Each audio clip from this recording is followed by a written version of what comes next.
But let's get to politics. News poll today. It asked people, what do you reckon about the Morrison government's big spending budget last week? And first, it says, well, 3 times more Australians loved it than hated it. It's a huge success. But then it said it doesn't matter because Labor still leads the government, 51% to 49%. What do you make of that, Michael Kroger? Well, it seems to me, Andrew, it takes time for a budget to seep into the consciousness of the voters. So you're right that a large majority said they thought it was good for the economy, but 19% said they'd be better off, 19% said they'd be worse off, and 62% said it wouldn't matter. So I think it takes months and months for people to, see the effect of the budget. But even then, the 2007 budget was very well received, and we got thrashed in the election 6 months later, admittedly 11-year-old government. But every budget is different, every time is different. I think this has been an overwhelmingly positively received budget. You've got an electorate nervous, worried about, still the response to COVID, the problems we're seeing internationally. So they want the borders closed still. We saw that in a poll today.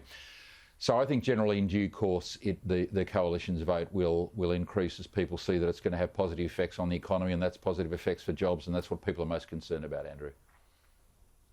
Steve Conroy, is that how you see it? Well, I think the government have spent a lot of money and they've spent it with an eye on the next election. So a cynic would say that this is just a pork barrel budget to try and get them through the election. I mean, they've spent a lot of money in areas where they've created their own problems. I mean, nursing homes. And people forget, they're coming up to 8, nearly 9 years of being in government. Nursing homes, entirely 100% their responsibility. Can't push this one off onto the states. A disaster. And even though they spent all that money, they still haven't done what the Royal Commission that they established actually called for. So you have to say that they're just trying to band-aid solutions rather than put a systemic solution in place. And Andrew, I know you've been a consistent on the issues around debt and deficits. I've not always agreed with you, but you must be looking at this in horror, going, this is a government that has abandoned all conservative philosophy. And just all they're about is tax and spend. They continue to be the highest taxing, highest spending government in 20 years. If you look at the statistics... Yeah, but in fairness, I've got to point out that your first criticism was that they hadn't spent enough, at least on aged care. So, that's the whole problem. I think if you're going to rack up $1 trillion, if you're going to rack up $1 trillion of debt, you've got to try and do it right. I don't have the fixation that, say, Michael will have about debt and deficits. But let's be clear, if you want to spend that much money, get it right. And where I think they've got legitimate criticism is by trying to band-aid everything, they've not actually dealt with the substance of most of those issues. As I said, I welcome some of the spending in some of the areas. It's really important.